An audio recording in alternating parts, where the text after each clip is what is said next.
हम लोग अब तक सॉल्यूशन चैप्टर में 6 पार्ट पढ़ चुके हैं। लगभग 90% सॉल्यूशन चैप्टर को खत्म किया जा चुका है। रिमेनिंग 10% भी 2-3 पार्ट में हम लोग खत्म कर ही लेंगे। आपको करना क्या है, ये सारे पार्ट को बार बार तैयार करना है, अच्छी तरह से समझना है। उसके बाद ये जो तैयारी है आपका, वो कहाँ तक के लिए है। हमने पहले भी कहा था, आपका बोर्ड एग्जाम हो या जेई हो या नीट हो, ये सारा का सारा केमिस्ट्री पॉइंट ऑफ व्यू से टेक्स्ट बुक पर ही आधारित रहता है। तो हमारा कोशिश क्या है, आपके एनसीईआरटी बुक को, टेक्स्ट बुक को पूरी तरह से फिनिश करना। हम इसी बात को फॉलो कर रहे हैं। तो जब आप 6 पार्ट को पूरी तरह से तैयार कर लेंगे, 2-3 पार्ट जो और आने वाला है वो जब आप तैयार कर लेंगे, तो इसका मतलब है कि सारा का सारा टेक्स्ट बुक आपका तैयार हो जाएगा। इसको अच्छी तरह से पढ़ने के बाद एक बार आपको टेक्स्ट बुक खुद भी रीडिंग मारना चाहिए, और जब पूरा पार्ट खत्म करने के बाद आप टेक्स्ट बुक में हाथ लगाएंगे तो आप काफी अपने आप को कंफर्टेबल महसूस करेंगे, आपको फिर दिक्कत नहीं होगा। नॉर्मली बच्चों का कहना रहता है कि टेक्स्ट बुक पढ़ते हैं, एनसीईआरटी बुक पढ़ते हैं तो समझ में नहीं आता है। हाँ, ये हम मानते हैं, ये जेन्युइन आपका कंप्लेंट है। लेकिन जब हमारे सारे नोट्स को आप तैयार कर लेंगे, पीडीएफ फॉर्म में जो नोट्स दिया गया है वो जब आप तैयार कर लेंगे, तो उसके बाद जब आप टेक्स्ट बुक पढ़ेंगे आपको कोई दिक्कत महसूस नहीं होगा। 2-3 बार फिर आपको टेक्स्ट बुक भी पढ़ लेना चाहिए।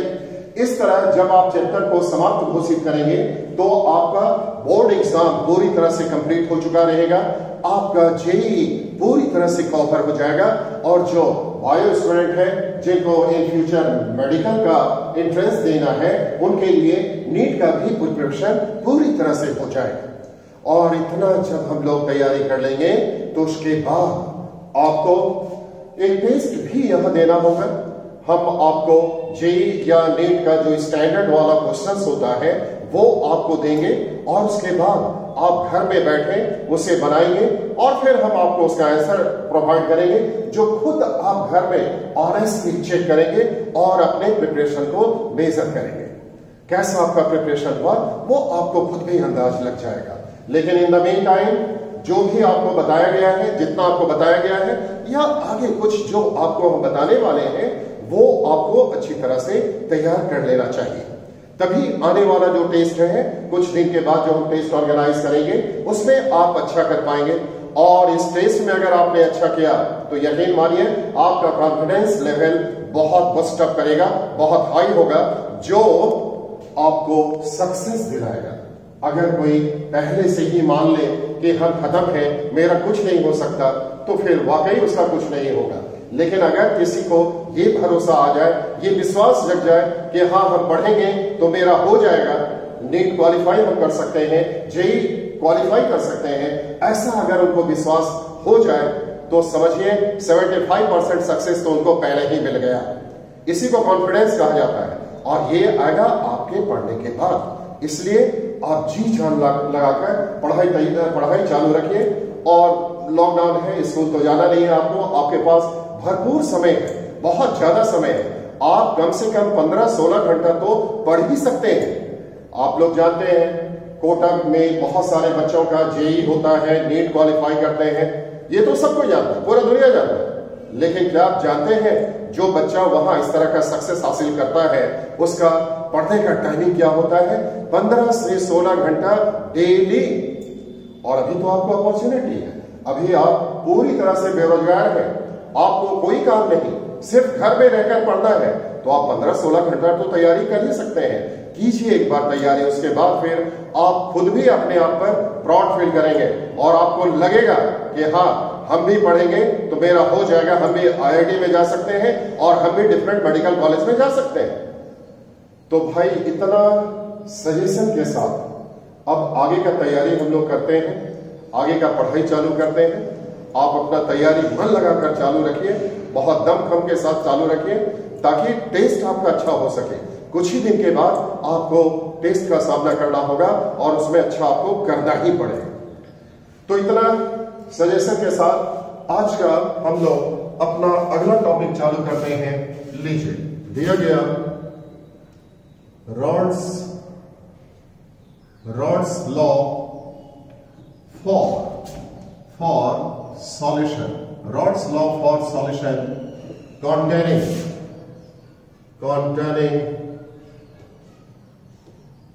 two or more miscible volatile liquids.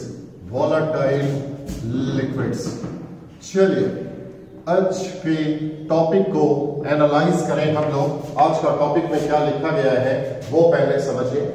आप में से तो बहुत कोई स्टूडेंट ये सोच रहा होगा कि अरे टीचर क्या कर रहे हैं, रॉड्स लॉ तो बता चुके हैं फिर दोबारा चालू कर दिए। ऐसा नहीं है। हाँ ठीक है, इससे पहले भी हम लोग रॉड्स लॉ के बारे में सुन चुके हैं। आज फिर से रॉड्स लॉ के बारे में हम लोग सीख रहे हैं। सेम आदमी तो वही है, लेकिन थोड़ा फर्क है। इससे पहले जो रॉड का नियम बताया गया था उसमें आपका सॉल्यूट नॉन वोलेटाइल सॉल्वेंट वहां वोलेटाइल था, लेकिन सॉलिड तो नॉन वोलेटाइल था। आज देखिए अंतर क्या है। आज हम लोग एक ऐसे सॉल्यूशन के बारे में बात करेंगे जिसमें 2 और मोर मिसिबल वोलेटाइल लिक्विड्स रहता है, जिसमें 2 या 2 से ज्यादा मिसिबल वोलेटाइल लिक्विड्स पाए जाने वाला है। तो एक ऐसा सॉल्यूशन जिसमें 2 या 2 से ज्यादा मिसिबल वोलेटाइल लिक्विड्स मौजूद है, ऐसे सॉल्यूशन के लिए रॉड नामक वैज्ञानिक ने क्या कहा है, अब इसी के बारे में हम लोग जानेंगे। पहले थोड़ा शब्दों का भी बात कर ले। देखिए यहां दिया गया है मिसिबल का मतलब होता है मिलनशील, घुलनशील, जो आपस में अच्छी तरह से घुल मिल जाता है, उसी को मिसिबल कहते हैं। जैसे दूध और पानी एक दूसरे में अच्छी तरह से घुल मिल जाता है, इसीलिए इनको मिसिबल लिक्विड्स कहा जाएगा। और फिर वोलेटाइल लिक्विड्स का मतलब क्या होगा? वैसा लिक्विड जो वेपर में कन्वर्ट करता है, उसी को हम लोग वोलेटाइल लिक्विड्स कहते हैं। तो आज हम लोग एक ऐसे सॉल्यूशन पर विचार करने वाले हैं जिसमें 2 या 2 से ज्यादा मिसिबल वोलेटाइल लिक्विड्स रहने वाला है। जब 2 या 2 से ज्यादा मिसिबल वोलेटाइल लिक्विड्स मौजूद रहेगा तो ऐसे सॉल्यूशन के लिए रॉड नामक वैज्ञानिक ने क्या कहा है, अब इसके बारे में हम लोग जानेंगे। तो क्या कहता है rods law? When a solution containing 2 or more miscible volatile liquids, then partial vapor pressure of each component is directly proportional to mole fraction. फिर से हम लोग स्टार्ट करते हैं। चलिए जानिए। According to this law, when a solution containing 2 or more miscible volatile liquids, then partial vapor pressure of each component is directly proportional to its mole fraction present in the solution. क्या इसका मतलब है? लीजिए फिलहाल हम लोग एक ऐसे सॉल्यूशन पर विचार करते हैं जिसमें 2 कंपोनेंट है, 2 लिक्विड है, 2 वोलेटाइल लिक्विड है, ऐसा आप इमेजिन कीजिए। तो भाई 2 वोलेटाइल लिक्विड है। अब बर्तन में 2 वोलेटाइल लिक्विड्स हम लोग ले लिए। लीजिए यहां हम एक फिगर भी ड्रॉ कर देते हैं। ये रहा बर्तन, इसमें 2 वोलेटाइल लिक्विड्स ए और बी को दे दिया गया। अब आप मुझे बताइए लिक्विड ए का वेपर बनेगा कि नहीं बनेगा? हाँ बनेगा, क्योंकि वो वोलेटाइल है। फिर लिक्विड बी का वेपर बनेगा कि नहीं बनेगा? हाँ बनेगा, उसका भी वेपर बनेगा। ए का वेपर बनेगा, बी का भी वेपर बनेगा, दोनों का वेपर यहां रहेगा। याद रहे दोनों के वेपर के द्वारा प्रेशर लगाया जाएगा और ऐसे प्रेशर को पार्शियल वेपर प्रेशर कहा जाता है।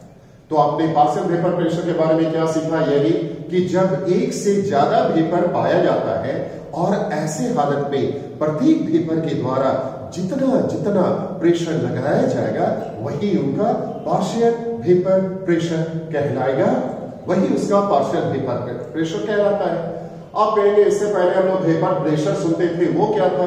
देखिए अगर एक ही वेपर के द्वारा, सिंगल वेपर के द्वारा जब प्रेशर लगाया जाता है तो उसे हम लोग वेपर प्रेशर कहते हैं, लेकिन जब एक से ज्यादा वेपर के द्वारा प्रेशर लगाया जाएगा तो ऐसे वेपर प्रेशर को पार्शियल वेपर प्रेशर कहा जाता है। तो जब भी कोई आदमी वेपर प्रेशर कहे तो आप समझिए वहां सिर्फ एक ही वेपर है और जब कोई आदमी कहे पार्शियल वेपर प्रेशर, आप समझ जाइए यहां पर एक से ज्यादा वेपर के बारे में बात होने वाला है। तो फिलहाल यहां पर कंपोनेंट ए है, लिक्विड ए है, लिक्विड बी है, दोनों का यहां वेपर बनेगा, वेपर बनेगा। तो जब दोनों का वेपर बनेगा, वेपर बनेगा, तो फिर क्या होगा? देखिए, अब रॉड्स नियम जो कि एक्सपेरिमेंट पर आधारित है, जो अब हम लोग बिना कोई एक्सपेरिमेंट किए सीखने वाले हैं, तो थोड़ा आप अपना कॉमन सेंस का उपयोग करेंगे। आइए सीखते हैं रॉड के लिए। देखिए, यहां पर लिक्विड ए है, लिक्विड बी है। लिक्विड ए का वेपर बनेगा, लिक्विड बी का भी वेपर बनेगा, दोनों का वेपर बनेगा।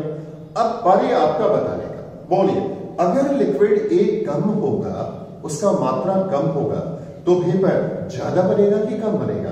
आप कहेंगे कम बनेगा। अगर लिक्विड ए ज्यादा होगा तो उसका वेपर ज्यादा बनेगा कि कम बनेगा? आप कहेंगे ज्यादा बनेगा।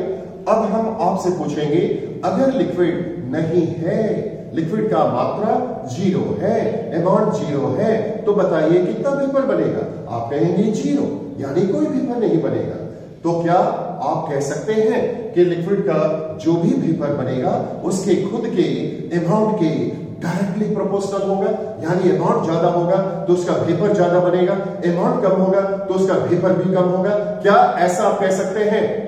यस, आप कह सकते हैं। ऐसा तो होना ही चाहिए और ऐसा ही होता भी है। एक्सपेरिमेंट के द्वारा ऐसा ही देखा भी गया। सोचिए, जो आप अनुमान लगा रहे हैं कि ऐसा तो होना ही चाहिए, एक्सपेरिमेंट के द्वारा ऐसा ही होता भी है। रॉड नामक वैज्ञानिक ने एक्सपेरिमेंट के द्वारा ऐसा ही देखा भी। तो फिर अब बारी आपका ही बताने का। अगर ए का अमाउंट ज्यादा है तो बोलिए उसका वेपर ज्यादा बनेगा कि कम बनेगा? ज्यादा बनेगा। तो फिर बोलिए उसके वेपर प्रेशर का मान ज्यादा होगा कि कम होगा? ज्यादा होगा। अब बी का अमाउंट अगर कम है, बी का अमाउंट अगर कम है, तो फिर उसका वेपर ज्यादा बनेगा कि कम बनेगा? कम बनेगा।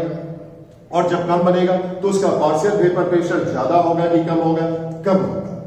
तो जो आपको लग रहा है कि अरे ऐसा तो होना ही चाहिए, बस यही तो है रॉड लॉ, इसी को तो हम लोग रॉड लॉ कहते हैं। तो क्या है रॉड लॉ? फिर से सुनिए, जब किसी सॉल्यूशन में 2 या 2 से ज्यादा मिक्सेबल वोलेटाइल लिक्विड्स पाया जाता है, तब प्रत्येक लिक्विड का, प्रत्येक कंपोनेंट का जो भी पार्शियल वेपर प्रेशर होता है वो खुद के अमाउंट के डायरेक्टली प्रोपोर्शनल होता है, खुद के मात्रा के डायरेक्टली प्रोपोर्शनल होता है।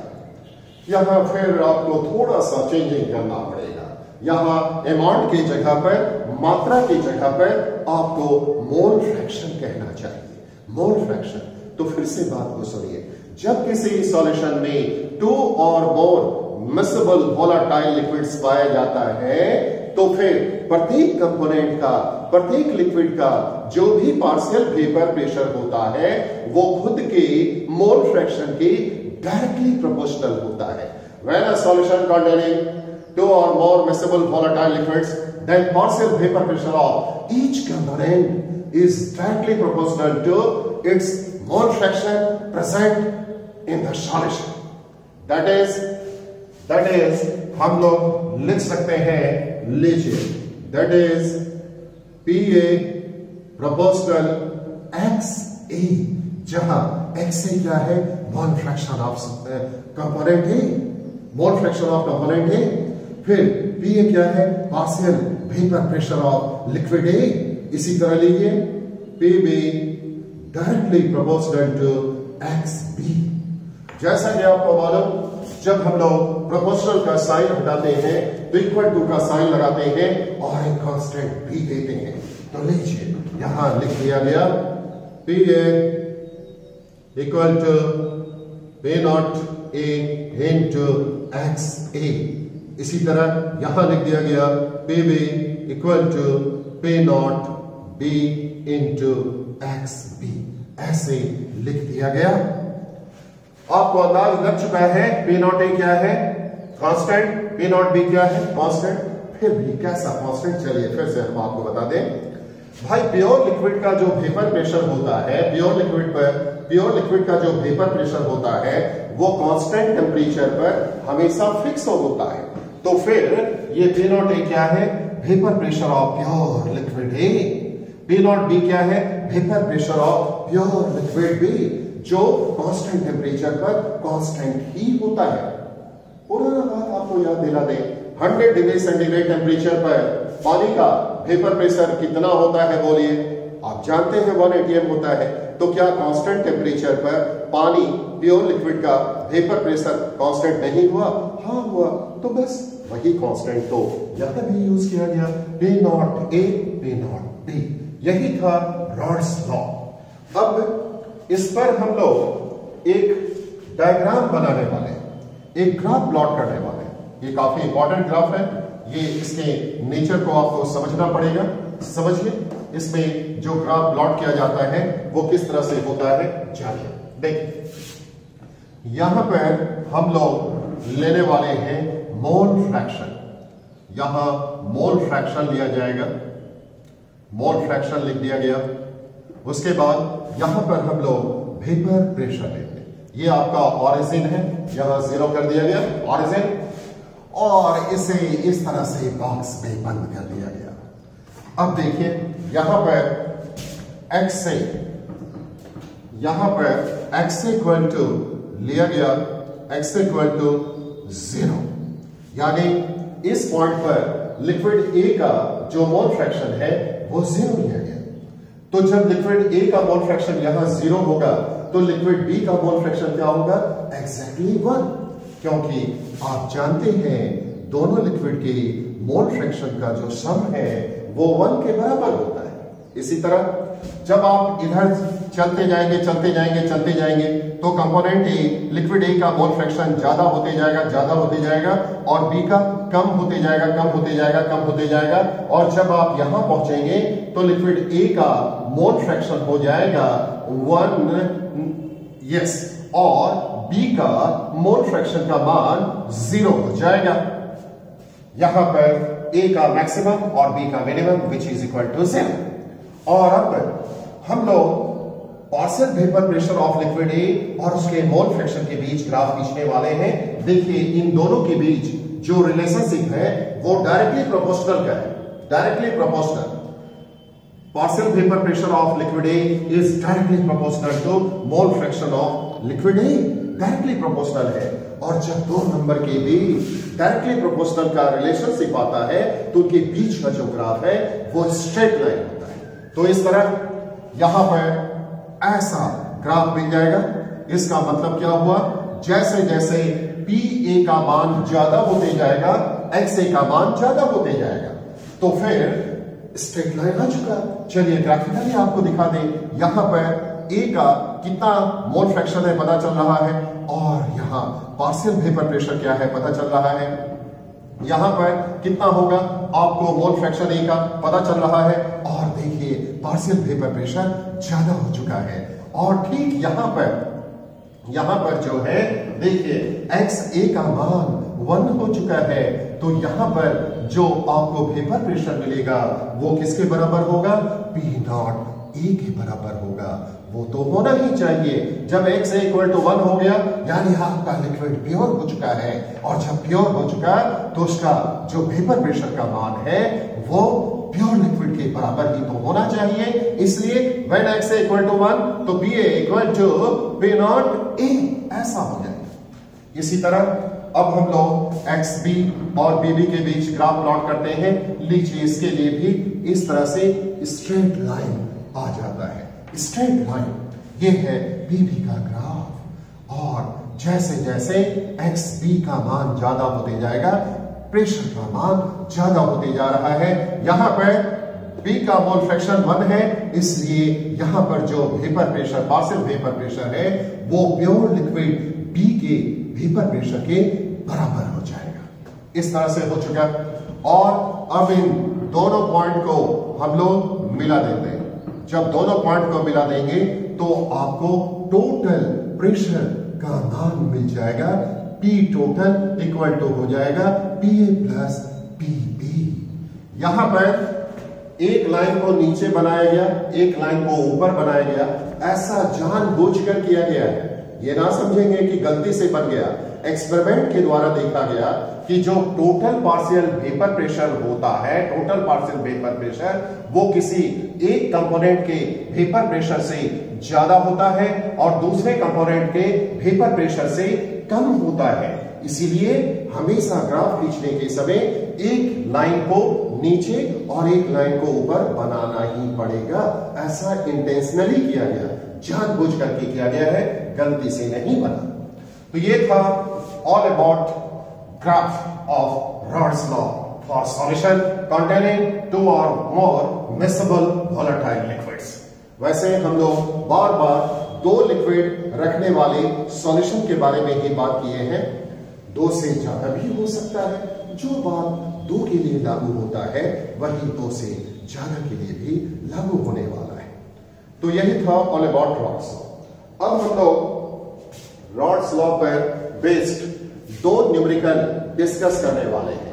2 न्यूमेरिकल हम लोग सीखने वाले हैं और ये दोनों न्यूमेरिकल पहले प्रीवियस ईयर में आईआईटी के टेस्ट में पूछा जा चुका है।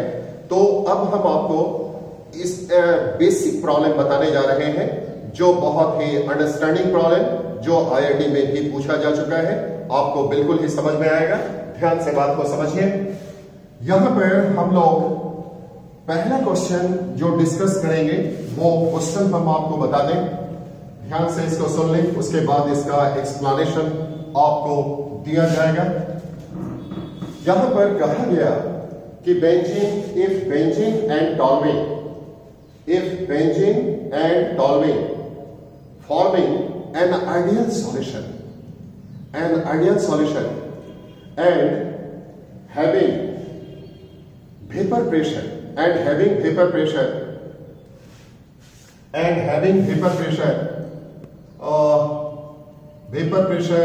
60 and 40 mm respectively, then calculate partial vapor pressure of benzene and toluene and total pressure under given condition. Condition number 1 क्या है? When equal number of moles of benzene and toluene are mixed. Condition number 2 क्या है? 1 mole benzene and 4 mole toluene are mixed. और condition number 3 क्या है? When equal masses of benzene and toluene are mixed. तो क्या है problem? फिर से हम आपको एक्सप्लेन करें। अभी तो भरवाली हमने बोल दिया, अब चलिए कुछ लिख भी देते हैं। लीजिए, यहां पर क्वेश्चन हम लोग बनाते हैं। Question number 1। क्वेश्चन नंबर 1 में क्या कहा गया है समझिए। देखिए, बेंजीन है, बेंजीन। यहां 2 लिक्विड लिया गया, एक है आपका बेंजीन और दूसरा है टॉल्यूइन। बेंजीन और टॉल्यूइन 2 लिक्विड लिया गया, एक बेंजीन और टॉल्यूइन, और दोनों को मिला दिया जाता है। और जब दोनों को मिला दिया जाता है तो ये आइडियल सॉल्यूशन बनाता है। लीजिए, इनके द्वारा आइडियल सॉल्यूशन बनाया गया। देखिए, जब कहा जाता है कि आइडियल सॉल्यूशन बनाया गया तो इसका मतलब क्या होगा? इसका मतलब ये होगा कि दोनों कंपोनेंट के द्वारा रॉड्स लॉ को सेटिस्फाई किया जाएगा। रॉड्स लॉ को सेटिस्फाई किया जाएगा, ये इसका मतलब होता है। लीजिए, इसे हम लोग ए बोल देते हैं और इसे बी बोल देते हैं। तो जब हम लोग ये कहते हैं कि इन दोनों के द्वारा आइडियल सॉल्यूशन बनाया गया तो इसका मतलब है ये दोनों रॉड लॉ को सेटिस्फाई करेगा। यानी PA equal to P not A into X हो जाएगा और इसके लिए PB equal to P not B into X भी हम लोग लिख सकते हैं। रॉड्स लॉ सेटिस्फाई होने का मतलब तो यही होता है।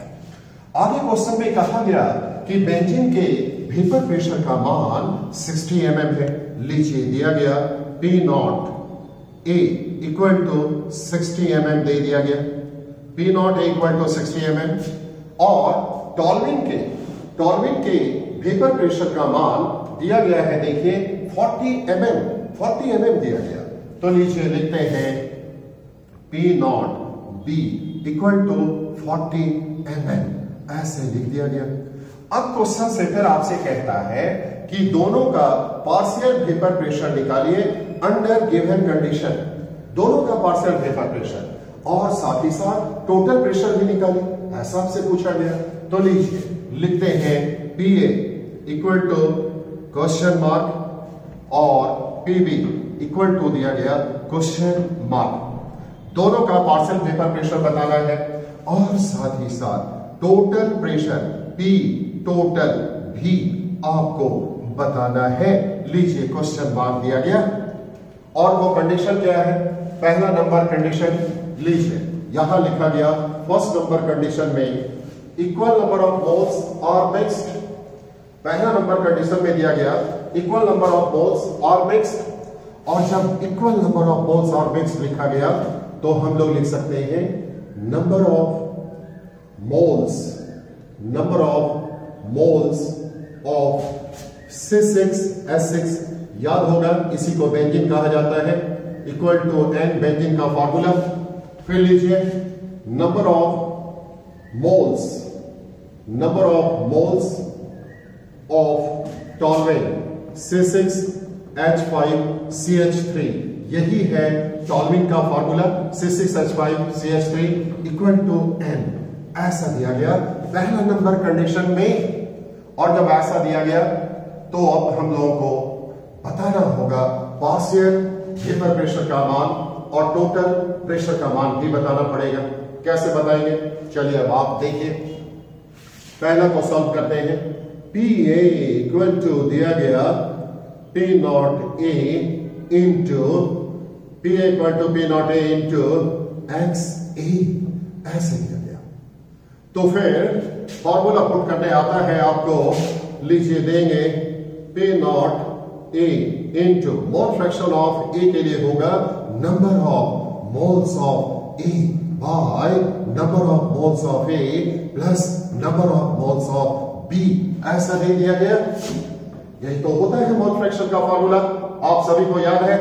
और अब लीजिए यहां पर देंगे 60 into N by N plus N equal to हो चुका 30 mm।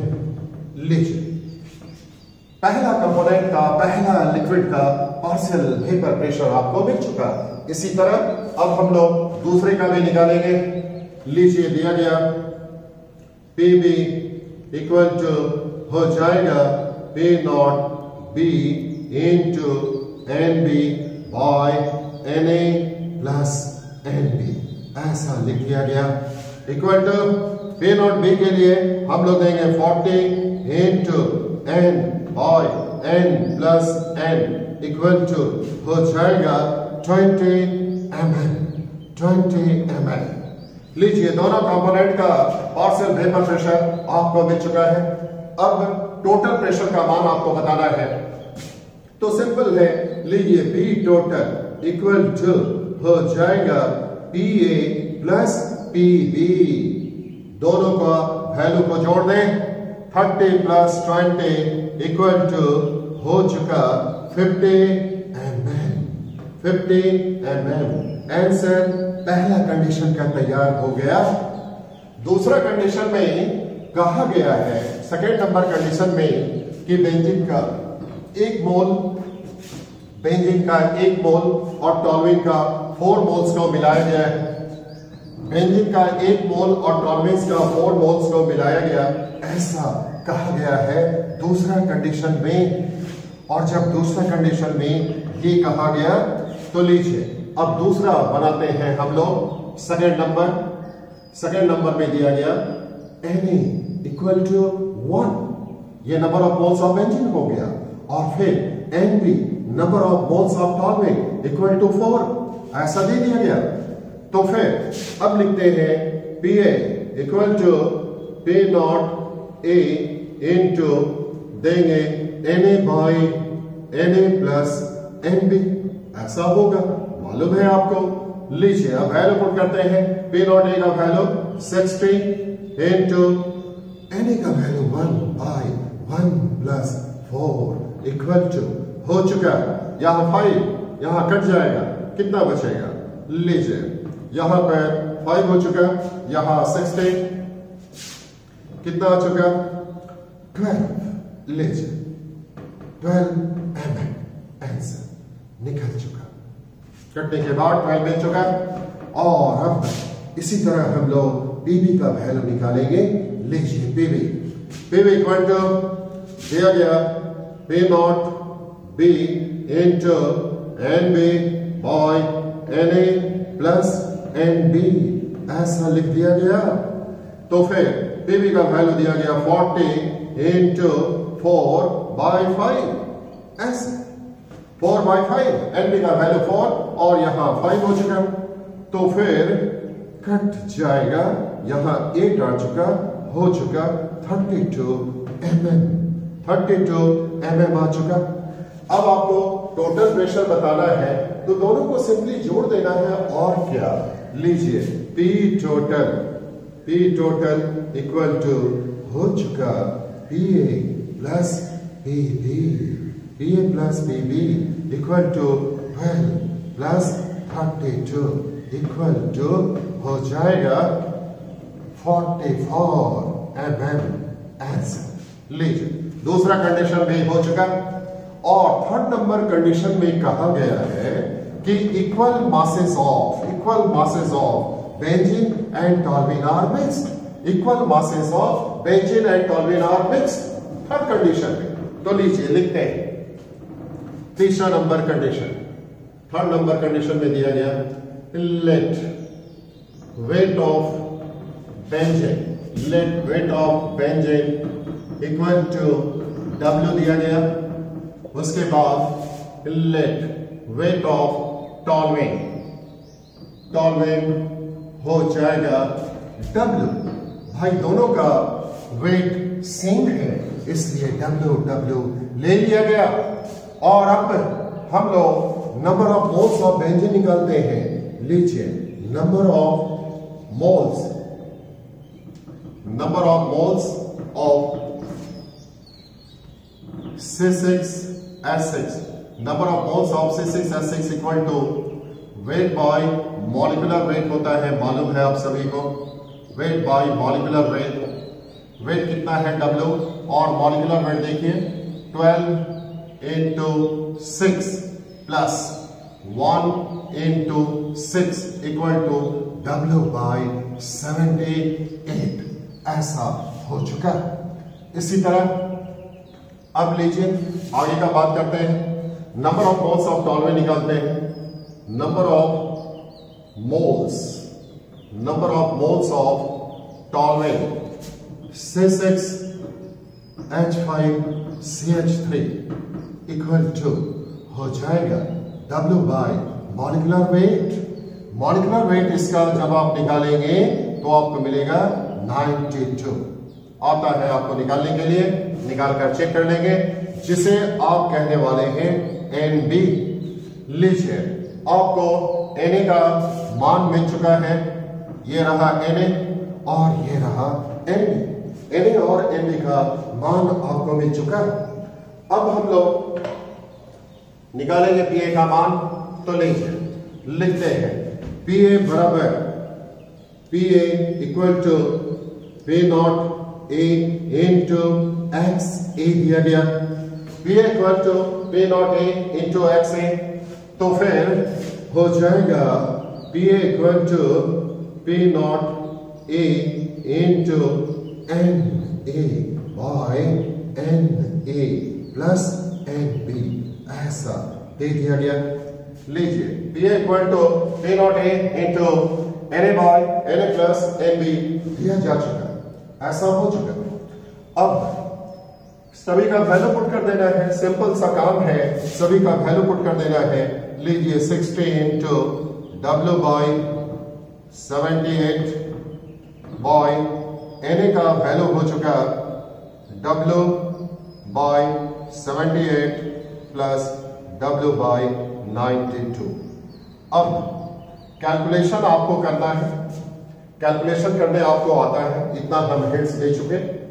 यहां पर एलसीएम आप लेंगे, W कट जाएगा, आंसर में आपको W दिखेगा नहीं। उसके बाद जो भी आएगा वही आपका आंसर हो जाएगा। तो इतना छोटा सा काम आपके हिस्से में जाता है क्लास 7 का काम, वो अब आपको पूरा करना है। उसके बाद इसी तरह लीजिए हम लोग पीबी का वैल्यू निकालते हैं। पीबी इक्वल टू हो गया P nought B into N B by N A plus N B, ऐसा दिया गया, इस तरह से लिख दिया गया। उसके बाद आगे का काम करें। लीजिए इसका वैल्यू 40 दिया गया इंटू एन बी का वैल्यू देंगे W by 92 by W by 78 plus W by 92, ऐसा दिया गया। आगे का फिर कैलकुलेशन का काम आपके जिम्मे जाता है, आपके हिस्से में जाता है। कैलकुलेट कीजिएगा, W W कट जाएगा, फाइनल आंसर में W दिखेगा नहीं, और जो भी आएगा उसमें mm लगाकर आंसर लिख देना है।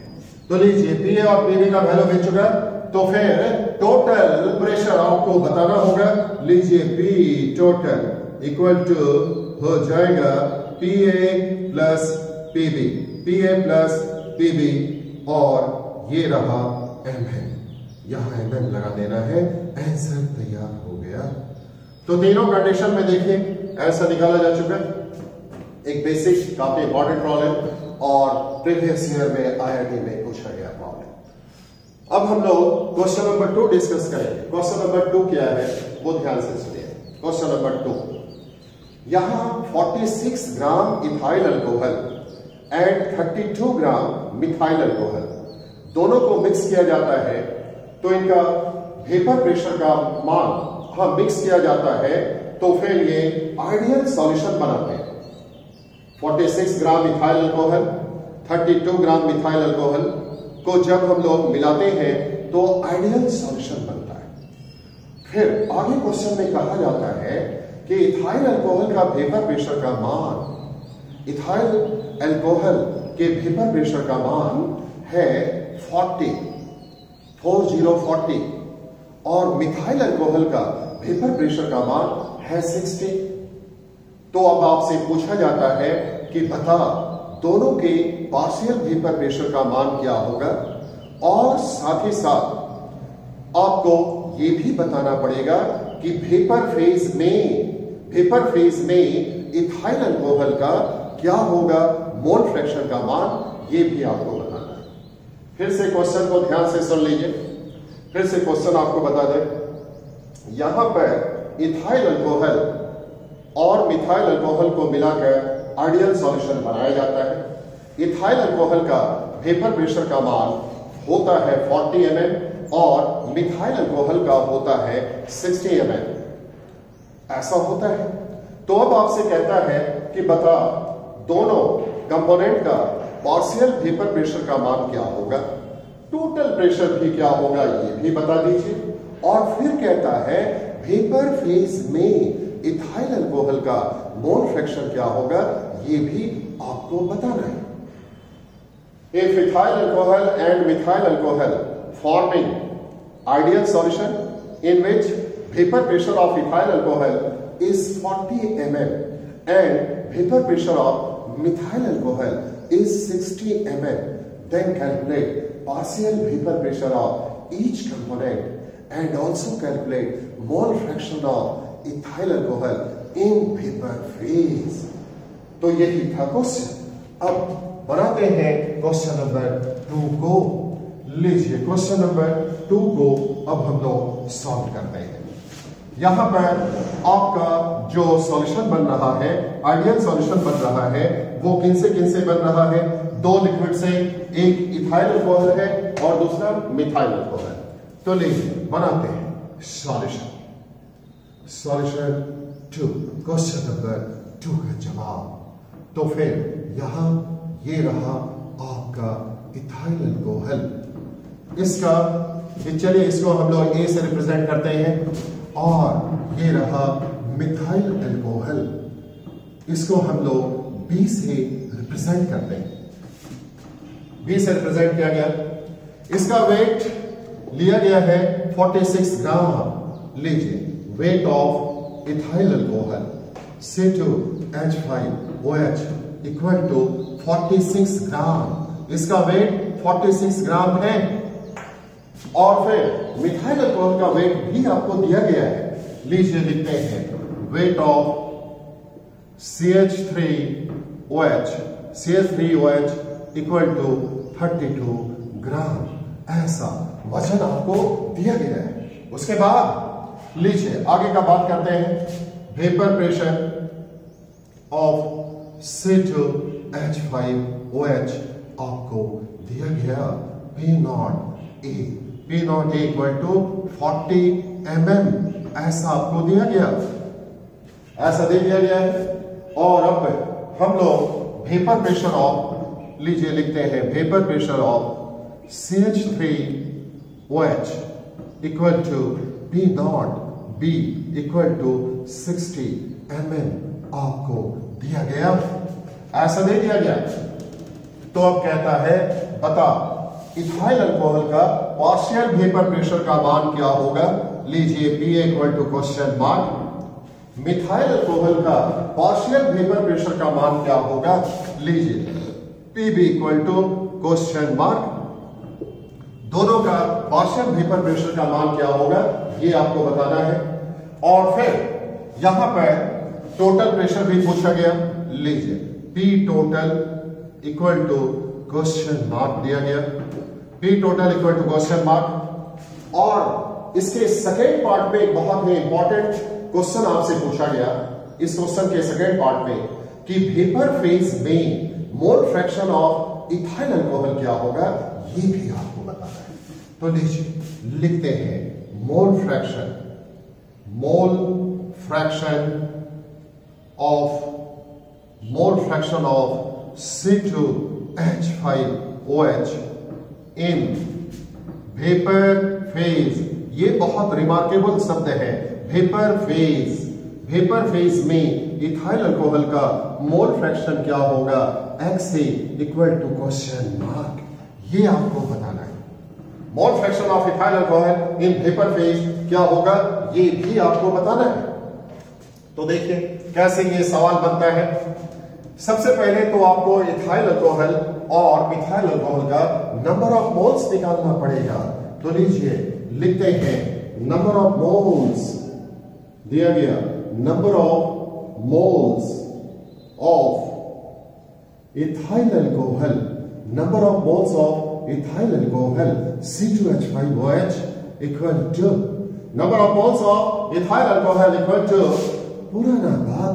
लीजिए फार्मूला देंगे weight by molecular weight, weight by molecular wait.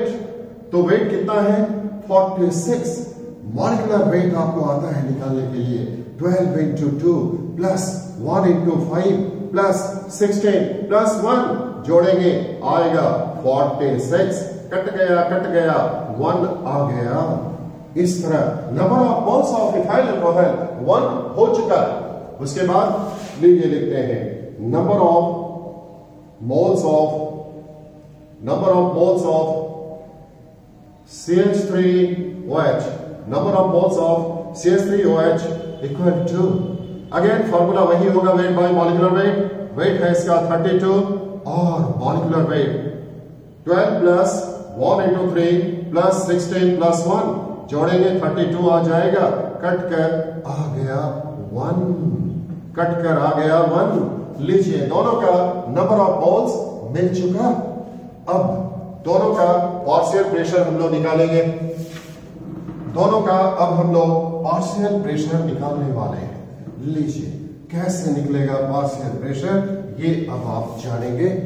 दिया गया P इक्वल टू हो जाएगा P0A into XA। तो P equal to P0A into XA हो चुका और P का मान दिया गया है 40 into Na by Na plus NB ऐसा दिया गया। तो फिर वैल्यू पुट कीजिए 40 into 1 by 1 plus 1 equal to 20 mm ऐसा हो चुका। इसी तरह P भी इक्वल टू देंगे P0B इंटू एक्स बी। लीजिए यहां पर P नॉट B का value 60 into N B by N A plus N B. Value put कीजिए, हो जाएगा 60 into 1 by 1 plus 1 equal to 30 mm। ऐसा हो चुका।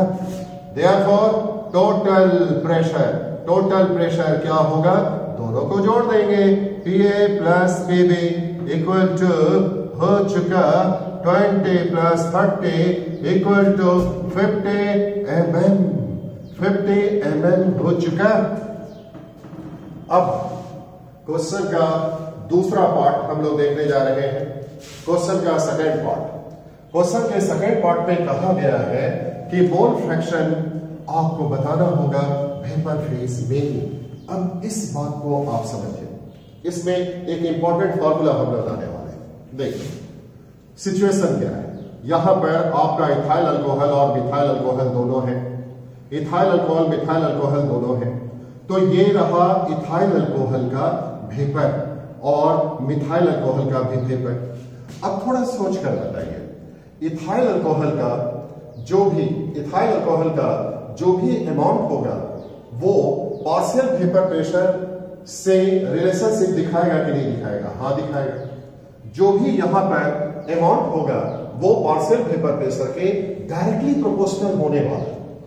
तो इसका जो नंबर ऑफ मोल्स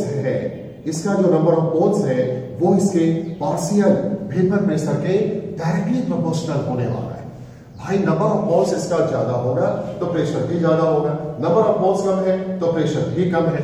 तो देखिए इसी बात को ध्यान में रखते हुए हम लोग लिखेंगे mole fraction of ethyl alcohol equal to number of moles of a देते हैं, जिसके जगह पर आप देंगे partial vapour pressure of a by नीचे देते हैं आप number of moles of a plus number of moles of B.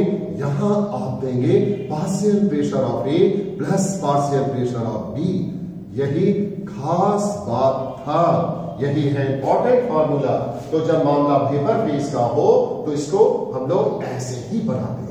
तो लीजिए mole fraction of ethyl alcohol in vapour phase equal to हो जाएगा partial vapour pressure of ethyl alcohol divided by partial pressure of ethyl alcohol plus partial vapour pressure of methyl alcohol. और इस तरह दोनों का value put कीजिए। पीए का मान मिल चुका है 20 बाय 20 प्लस पीबी का मान मिल चुका है 30 इक्वल टू हो गया 20 बाय 50, कट गया आ चुका 2 बाय 5। लीजिए आंसर तैयार। तो फिर अंत में आपको होमवर्क दे दें, जो भी हम बताए हैं उसको 2 बार 3 बार ध्यान से आप सुनेंगे, क्योंकि हम बार बार कह रहे हैं क्लासरूम स्टडी तो है नहीं, ये देखना होगा आपको और सुनना होगा। तो 2-3 बार जब बातों को आप सुनेंगे तो सारा बात दिमाग में अच्छी तरह से आ जाएगा और एक बार इनको आपको लिख लेना है। कुछ दिन के बाद इसका पीडीएफ फॉर्म में नोट्स आपको देंगे, जो हम बताएंगे सारा बात नोट्स में भी लिखा हुआ रहेगा। उसको पढ़ लेंगे तो आप अच्छी तरह से सीख जाएंगे। आगे चलकर आपसे पूछा जाएगा क्या क्या आपको प्रॉब्लम हो रहा है, या किसी को कुछ पढ़ने में दिक्कत हो तो फोन करके हमें क्यों नहीं बताते। फोन करके बताइए कहाँ क्या कमी रह रहा है, आप कोशिश कर रहे हैं नहीं सीख पा रहे हैं तो फोन करके हमको जरूर बताइए कि सर हमको ऐसा प्रॉब्लम हो रहा है, ऐसा प्रॉब्लम हो रहा है, निकालेंगे उसका इलाज। जब तक हम लोग मिल नहीं पाते हैं, ऑनलाइन ऐसे पढ़ाई हो रहा है, तो फिर फोन से ही उसका भी समाधान निकालेंगे। लेकिन अभी तक कोई बच्चा मुझे कंप्लेन नहीं किया है। कंप्लेन करेगा तो मुझे अच्छा लगेगा, हम उसमें और भी अच्छा सुधार कर पाएंगे। बस आज का पढ़ाई समाप्त।